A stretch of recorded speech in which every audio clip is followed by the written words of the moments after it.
মুহাম্মদ সাল্লাল্লাহু আলাইহি সাল্লাম যা দিয়েছেন সেটা আমাদের কাছে এতটুকু গ্রহণযোগ্যতা রাখেনি যতটুকু আধুনিক কলা কৌশল আমাদের কাছে প্রিয় হয়েছে। এই জন্য সমাজ, সামাজিকতা, সামাজিক অবক্ষয় এগুলোর মূল সূত্রপাত শুরু হয়েছে সমাজের কিছু উদারপন্থী মানুষ থেকে, যারা মনে করে যে সমাজ এভাবেই চলুক, সমাজের নিয়ম শৃঙ্খলা এভাবেই চলুক। বড় দরগা বাজারে একটা দোকান, এর পাশে আর একটা দোকান, ওর পাশে আর একটা দোকান, এইভাবে এই বড় দরগাতে কয়েকশো দোকান আছে, এই বড় দরগাতে কয়েক ডজন খাবারের দোকান আছে। প্রত্যেক মানুষ এই খাবারের দোকানে যায়, 4 জন 5 জন 10 জন 15 জন বসে থাকে। একটা টিভিতে সিরিয়াল চলতে থাকে, একটা টিভিতে নাটক চলতে থাকে, একটা টিভিতে গান বাজনা চলতে থাকে। এটা হলো সমাজ। এটা যদি সমাজ হয় তাহলে জাহিলিয়াত কোনটা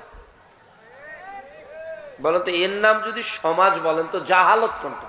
অজ্ঞতা কোনটা? বর্বরতা কোনটা? মেয়েটা বড় হয়েছে, ওকে স্কুলে পাঠাতে হবে। কেন? সামাজিক জীব, সমাজের ভালো মন্দ সে শিখবে, সে জানবে, সে জাতিকে বোঝাবে, সে জাতির জন্য ঢাল হবে, সে জাতির জননী হবে। এ মর্মে আপনি আপনার মেয়েটাকে প্রস্তুত করে স্কুলে পাঠাচ্ছেন, কলেজে পাঠাচ্ছেন, ইউনিভার্সিটিতে পাঠাচ্ছেন। যে সমাজ তাকে কলেজে যাওয়ার পথ তৈরি করে দিয়েছে, যে সমাজ তাকে স্কুলে যাওয়ার পথ তৈরি করে দিয়েছে, যে সমাজ তাকে ইউনিভার্সিটিতে যাওয়ার পথ তৈরি করে দিয়েছে, এই সমাজ আপনার মেয়েকে এমন এক শিক্ষায় শিক্ষিত করছে, ওই ব্যক্তি, ওই নারী, ওই মেয়ে এই সমাজের কাছ থেকে যত শিক্ষা অর্জন করে, ওর পোশাক তত ধীরে ধীরে কমতেই থাকে। তাহলে এই সমাজ কোন সমাজ?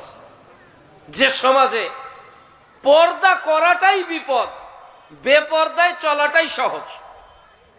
এটা এমন একটা সমাজ, এ সমাজে পর্দা করাটা কি কঠিন বিষয়। আমার বোন বিশ্ববিদ্যালয়ে পড়ে, ও যাচ্ছে ক্লাস শেষ করে, এখন এক হিন্দু শিক্ষক অন্য ডিপার্টমেন্টের তাকে দেখে তার পর্দা নিয়ে কটূক্তি করেছে। দেখেননি আপনি সামাজিক যোগাযোগ মাধ্যমে? তাহলে আমার মেয়ে পর্দা করে, আমার বোন পর্দা করে, আমার স্ত্রী পর্দা করে, আর এই মেয়ে পর্দা করে ইউনিভার্সিটিতে তার হলে যখন যায়, ওই ইউনিভার্সিটির শিক্ষক তাকে ডেকে পর্দা সম্পর্কে কটাক্ষ করে বলে, আরে তোমার স্বাধীনতা নেই, তুমি এভাবে অবরুদ্ধ হয়ে আছো। এই নারী যদি পর্দা করতে বাধাগ্রস্ত হয়, আর ওই ইউনিভার্সিটির আর হাজার নারী যদি বেপর্দায় বাধার সম্মুখীন না হয়, তাহলে এই সমাজ হলো জাহিলিপূর্ণ সমাজ। এটা চলছে সমাজে।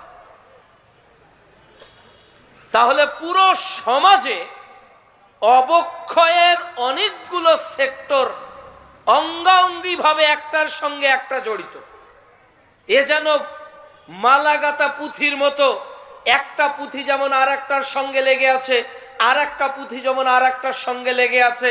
এই সমাজে মদের সঙ্গে গান বাজনা অতপ্রতভাবে জড়িত, গান বাজনার সাথে নারী নর্তকী অতপ্রতভাবে জড়িত, নারী নেত্রীর সঙ্গে জুয়া অতপ্রতভাবে জড়িত, জুয়ার সঙ্গে বেপর্দা অতপ্রতভাবে জড়িত, বেপর্দার সঙ্গে ফাহেসা কাজ অতপ্রতভাবে জড়িত, ফাহেসা কাজের সঙ্গে প্রকাশ্যভাবে সমাজে পাপ কাজ অতপ্রতভাবে জড়িত। এই সমাজের মানুষগুলোকে দেখলে মনে হয়, এই সমাজের মানুষগুলোকে আচার আচরণ দেখলে, কথার ভঙ্গিমা দেখলে মনে হয় এরা যেন মানুষ না, এক একজন 2 পায়ে চলা জন্তু জানোয়ারের মতো। 2 পায়ে চলছে কিন্তু দেখতে মানুষ, আসলে তার আচরণ, তার চিন্তা ভাবনা, তার দর্শন, তার শ্রবণ, তার পদক্ষেপ সবকিছুই যেন জাহিলিয়াত। একেবারেই এই সমাজের সে নিকৃষ্ট প্রাণীতে পরিণত হয়েছে। দেখুন আল্লাহ কি বলেন। আল্লাহ রাব্বুল আলামিন বলছেন, যখন সমাজের মানুষগুলো বুঝবে না, বোধোদয় থাকবে না, যখন সমাজের মানুষগুলো চিন্তা করবে না যে সমাজটা কিভাবে চলছে, আরে সমাজটা কি এভাবে চলা উচিত, সমাজের মানুষগুলো কি এভাবে দিন যাপন করা উচিত, মানুষ যখন চিন্তা করবে না, তার মধ্যে যখন জাগরণ হবে না। সহিহ বুখারী প্রথম খণ্ড কিতাবুল ইলমের 50 নম্বর হাদিস, তার হৃদয়ের মধ্যে যখন জাগরণ তৈরি হবে না, তার চোখ যখন থাকবে, সে যখন দেখবে না, সে দেখবে না আল্লাহর কোরআনে সমাজের কি বর্ণনা দেওয়া আছে, সে দেখবে না মুহাম্মদ সাল্লাল্লাহু আলাইহি ওয়াসাল্লাম সামাজিকতার কি বর্ণনা দিয়েছেন, এটা যখন সে দেখবে না, আর তার কান যখন থাকবে, সে যখন শুনবে না, আল্লাহ তাআলা বলছেন উলাইকা কাল আনআম, এরা আসলে মানুষ না, এরা হলো আনআম, এরা অ্যাজ লাইক অ্যাজ অ্যানিমাল, এরা হলো পশু। এরা কে? এরা পশু। কে বলছে? আল্লাহ। বালহুম আদল, এরা এর থেকেও খারাপ। সূরা আরাফ অধ্যায় 7 আয়াত 179। আবার আল্লাহ রাব্বুল আলামিন বলছেন সূরা 3 পারা 30 অধ্যায় 95, আল্লাহ 4টা জিনিসের কসম করে বলছেন ওয়াত-তিন ওয়াজ-যাইতুন ওয়া তুরি সিনিন ওয়া হাযাল বালাদিল আমিন। আল্লাহ 4টা জিনিসের কসম করে বলছে লাকাদ খালাকনাল ইনসানা ফি আহসানি তাকওয়িম, আমি মানুষকে উত্তম আকৃতিতে তৈরি করেছি, তার অবয়টা অনেক সুন্দর করেছি। সুম্মা রাদাদনাহু আসফালা সাফিলিন, অতঃপর তাকে আমি উল্টো করেছি, সে তার পথে আর নেই, সে উল্টোমুখী হয়ে গেছে। কিসের কারণে? তার আচরণের কারণে। কিসের কারণে? তার বৈশিষ্ট্যের কারণে। কিসের কারণে? তার হিতাহিত বোধের ধীরে ধীরে লুপ্ত পাওয়ার কারণে। সামাজিক অবক্ষয়ের আমরা যদি আলোচনাটাকে বিভক্ত করতে চাই, তাহলে সমাজের একটা অংশ হলো পরিবার। একটা অংশের নাম পরিবার। আপনার পরিবার সমাজের একটা অংশ। আপনি আপনার পরিবারকে ঠিক করতে পারলেই এ সমাজ ঠিক হবে। দেখুন তো আপনার পরিবারের সামাজিকতার জায়গায় কতটুকু ঠিক আছে। আল্লাহ তাআলা বলছে আমি নাজিল করেছি পোশাক। আল্লাহ বলছে যে আমি আল্লাহ পোশাককে অবতীর্ণ করেছি। তো পোশাক ও পর্দা, এই পোশাকটা আমি পরে আছি কেন? আমাকে ঠান্ডা লাগবে তাই। আমি রাস্তায় যখন বাইক চালাচ্ছি, আপনি মাথায় হেলমেট পরতেছেন কেন? আঘাত থেকে নিজেকে বাঁচানোর জন্য। তাহলে মানুষ পোশাক পরতেছে লুঙ্গি লজ্জাস্থানকে ঢাকার জন্য, সোয়েটার শীত থেকে নিবারণ করার জন্য, এটা পোশাক। কিন্তু আল্লাহ তাআলার ভয়ে, জাহান্নামের ভয়ে ভীত হয়ে জান্নাতের পথের আমল হিসাবে আপনি কোন পোশাকটা আপনার পরিবারে কিনেছেন বলেন তো? পোশাক তো ফরজ, কিন্তু আপনি যখন পোশাকটা ক্রয় করলেন, বাড়িতে নিয়ে আসলেন বাজার থেকে, তখন আপনি পোশাকটা কেন কিনেছেন? গা ঢাকবে। কেন কিনেছেন? ভালো দেখা যাবে। কিন্তু আপনি বলুন বাবা হিসাবে মেয়ের যে পোশাকটা কিনে নিয়ে আসলেন, মেয়েটাকে যে রংপুরে জনতাতে পাঠালেন, যে পোশাক পরে, ওই পোশাক তো বেধর্মীদের পোশাক, ওটা মুসলমানদের পোশাকই না। তাহলে বলেন আপনার মেয়ের সমাজের প্রথম অংশে যে পোশাক আল্লাহ নাজিল করেছে, একটা মানুষের মধ্যে যদি সামাজিকভাবে পোশাক না থাকে, তাহলে সে আর পশুর মধ্যে পার্থক্যটা কি? একজন মানুষ মানুষ আর একজন মানুষ পাগল, একজন মানুষ মানুষ আর একজন মানুষ একেবারে অজ্ঞ, একজন মানুষ মানুষ আর একজন মানুষ একেবারেই বোধ শক্তি মানে হীন মানুষ, একজন মানুষ মানুষ আর একজন পশু, একজন মানুষ মানুষ আর একজন গরু, একজন মানুষ আর একজন ছাগল। একটা মানুষ আর চতুষ্পদ জন্তুর মধ্যে একটা মৌলিক পার্থক্য হলো আমরা আমাদের ভালো কোনটা এটা বুঝতে পারি, আর ওরা ওদের ভালো বুঝতে পারে না। তো আপনার মেয়েকে আপনি যে সামাজিকভাবে পোশাকটা দিলেন, এই পোশাক সামাজিকভাবে প্রতিষ্ঠিত। আপনার মেয়ের পোশাকটা সামাজিকভাবে প্রতিষ্ঠিত। কেউ বলে যে মেয়েটা টু পিস পরে কেন আছে? আপনি ইউনিভার্সিটিতে যান, আপনি হাই সোসাইটিতে যান, ওই সোসাইটিটার নাম আবার হাই সোসাইটি। ওরা আমাদের চেয়ে একটু সুপারলেটিভ ডিগ্রি, মানে আমাদের চেয়ে একটু বড় ডিগ্রি, এই জন্য ওরা নাকি হাই সোসাইটি। তো ওই হাই সোসাইটির একটা নারী যে পোশাকটা পরে আছে, ওই পোশাকটা এত কুরুচিপূর্ণ, ওই পোশাকটা এত অশালীন, ওই পোশাকটা এত দৃষ্টিকটুর যে ওই পোশাকটা 18 বছরের যুবতী নারী পরা তো দূরের কথা, ওই পোশাক স্বামীকে খুশি করার জন্য স্ত্রী নাইট ড্রেস হিসেবে রাতে পরবে, আর আপনার মেয়ে ওটা জাতিকে দেখানোর জন্য পরে পাবলিক বাসে বসে আছে। তাহলে এই পোশাক দিয়ে যে সমাজ গঠিত হয়েছে, যে মানুষের পোশাক ঠিক নেই, এই মানুষের দ্বারাই সমাজের আর ভালো কাজ করা কি সম্ভব? পাগল ও ওর লজ্জাস্থানকে ঢেকেছে কি খুলে রেখেছে ওর বোধোদয় হয় না। এজন্য শয়তানের সবচেয়ে বড় সামাজিক চক্রান্ত হলো, সে মানুষের পোশাক যদি কেড়ে নিতে পারে তাহলে শয়তান সবচেয়ে সফল হবে। শয়তানের এই অ্যাম্বিশনে শয়তান সফল। কেন? আপনার মেয়েকে যে পোশাকটা সে পরিয়ে দিয়েছে, এই পোশাকটা এমন এক পোশাক, এটা সামাজিকভাবে স্বীকৃত। সামাজিকভাবে এখানে যে প্রাইমারিটা আছে, হাই স্কুলটা আছে, কলেজটা আছে, এই কলেজে একটা মেয়ে পড়তে যায়, এই কলেজে একটা মেয়ে কলেজের পোশাক পরে যায়, এই কলেজের পোশাকটা নিয়ে জাতি সমাজ কোনোদিনও প্রশ্ন করে না যে এই পোশাকটা চলবে কি চলবে না। করা দেখেছেন কখনো? না। তাহলে এই পোশাকটা চলবে না। কেন চলবে না? কেননা এই পোশাকটা ইসলামে হারাম। তো হেডমাস্টার বলে না যে এটা হারাম, ভিসি বলে না ইউনিভার্সিটিতে এটা হারাম, বাপ বলে না মেয়েকে এটা হারাম, মা বলে না মেয়েকে এটা হারাম, দাদা বলে না নাতনিকে এটা হারাম। তাহলে যে জাতি স্ত্রীর পোশাক নির্বাচন করতে অক্ষম, যে জাতি মেয়ের পোশাক নির্বাচন করতে অক্ষম, যে দাদা তার নাতনির পোশাক নির্বাচন করতে অক্ষম, যে গার্মেন্টস নারীদের পোশাক তৈরিতে অক্ষম, এই জাতির সামাজিকতার সবচেয়ে বড় শয়তানের মরণাস্ত্র হলো এই পোশাক, যা তৈরি করে শয়তান আজকে সবচেয়ে বেশি সফল। এর জন্য জেনা বেড়েছে, কমেনি। জেনা কেন বেড়েছে? পোশাকের জন্য জেনা বেড়েছে। জেনা কমবে কেন? পোশাকের জন্য কমবে। যে নারী পোশাক পরে আছে, যে নারীর মাথাটা ঢাকা আছে, পা ঢাকা আছে, চুল ঢাকা আছে, মুখ ঢাকা আছে, কোনো মানুষ যাকে দেখেনি, এই নারীর ইপটিজিং হওয়ার সম্ভাবনা, এই নারীকে উত্তক্ত করার সম্ভাবনা, এই নারীর সঙ্গে অশ্লীল কথা বলার সম্ভাবনা, আর যে নারী পোশাক পরে নেই তাকে উত্তক্ত করা, ইপটিজিং করার সম্ভাবনা কোনটা বেশি? এই বড় দরগা বাজারে আমি যদি কলা সিলে এনে বিক্রি করি, কয়জন মানুষ কিনবেন? কিনবেন? এখানে কেউ আছেন যে কিনবেন? কেন? যদি বলি ভাই 10 টাকার 20 টাকা 30 টাকা যে সবজি কলার হালি, ওটা আমি 5 টাকাতে দিব, এই পোশাক আপনি কিনবে, এই কলা আপনি কিনবেন না। যদি এমনিতে দিই তাও কিনবেন না। কেন?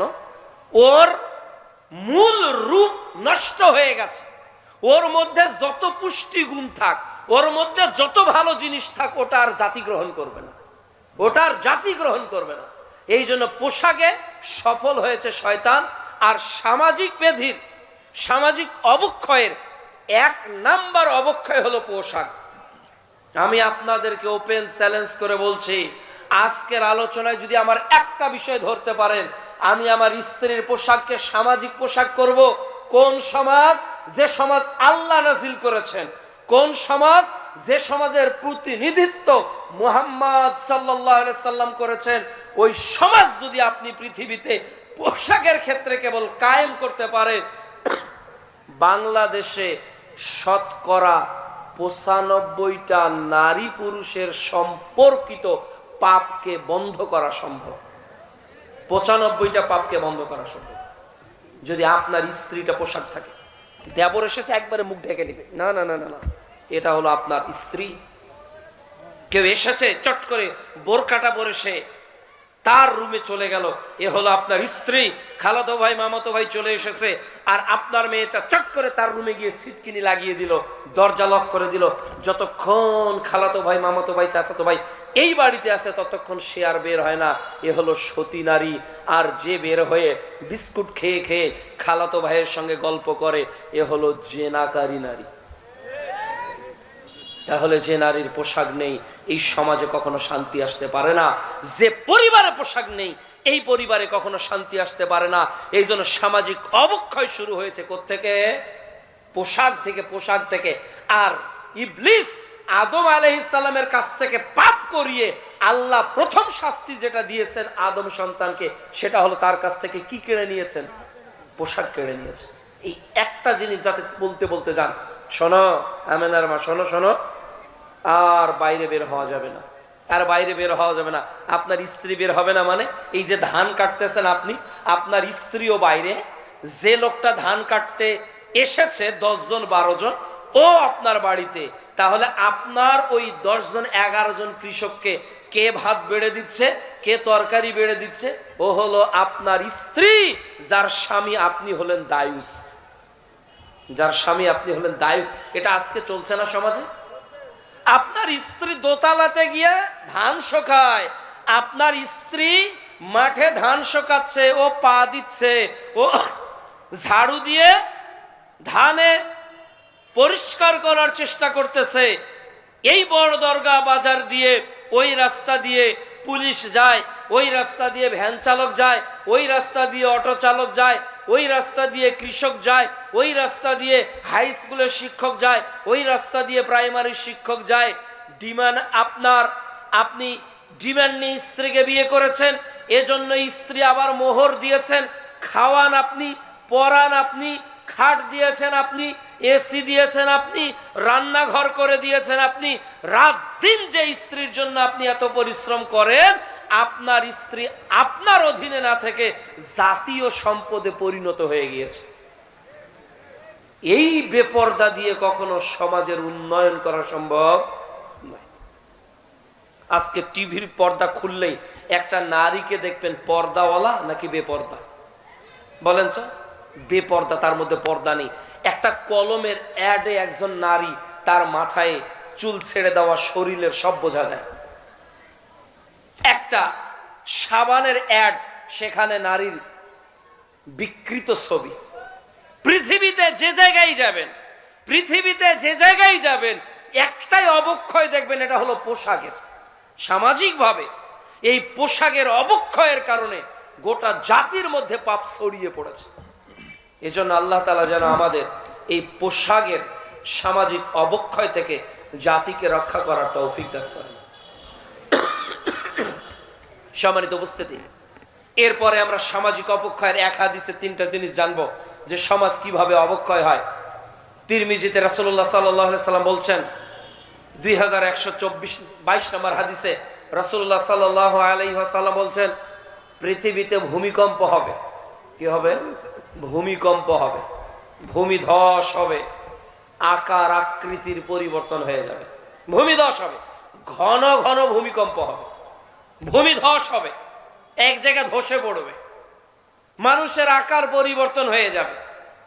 যে পাপগুলোর কথা বলেছেন সবগুলো সমাজের সঙ্গে জড়িত পাপ। যে অপরাধের কথা বলেছেন সবগুলো সমাজের সঙ্গে জড়িত পাপ। এক, যখন মানুষ নেশাদার দ্রব্য পান করাকে বৈধ মনে করবে, নেশাদার দ্রব্য পান করবে, আর এটা কি হবে তার কাছে? বৈধ, এটা হালাল। এজন্য তো মানুষ রাস্তাঘাটে সিগারেট টানতে লজ্জাবোধ করে না, তার কাছে মনে হয় এটা বৈধ, এটা তার কাছে বৈধ। আর আল্লাহ রাসূল সাল্লাল্লাহু আলাইহি ওয়াসাল্লাম বলছেন, ভূমিধস হবে, ভূমিকম্প হবে, আকার আকৃতির পরিবর্তন হবে। কেন হবে? যখন মানুষ নেশাদার দ্রব্য পান করে। নেশাদার দ্রব্য কি একক ব্যক্তি পান করে নাকি সমাজের সবাই পান করে? সামাজিক, এটা বেদ, সামাজিক অবক্ষয়। ওটা সমাজে পাওয়া যায়। কোথায়? দোকানে, কোথায়? বাজারে, কোথায়? ফ্যাক্টরিতে, একটা ফ্যাক্টরি একটা বিড়ি আবিষ্কার করছে, একটা সিগারেট তৈরি করেছে। আর এই সিগারেট তৈরিতে সে কি কি করেছে? একটা বিশাল বড় ফ্যাক্টরি করেছে, শত শত শ্রমিককে সে নিয়োগ দিয়েছে, কোটি টাকা বেতন দিচ্ছে।